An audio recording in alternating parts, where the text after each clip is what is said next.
Magandang hapon. So bukas dapat magtatanim na ako.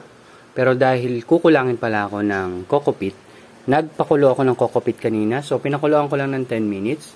At ngayon napalamig ko na siya. Approximately siguro mga nasa 4 or 5 liters tong nanditong tubig. Tapos lalagay natin siya ng calcium nitrate. Ang nilalagay ko 5 ml per liter. So nagpasobra na lang ako mga 30 grams to. So, for 6 liters talaga to. Pero, kayo na bahala. Ang gagawin natin, halo lang natin sila dyan. Tutunawin lang natin. Kaya natin yung ginagawa para hindi mamatay yung seedlings natin. Kasi pag nung hindi ko nilalagyan ng calcium nitrate, ang nangyayari dun sa mga seedlings ko ay namamatay sila. Yun yung sobrang acidic yata kasi nitong coco peat. Pero pwede yung i-research. Buffering yata ang term nila dito. So, hahaluin ko lang to hanggang ma-dissolve at let it sit for 2 days. Bye-bye!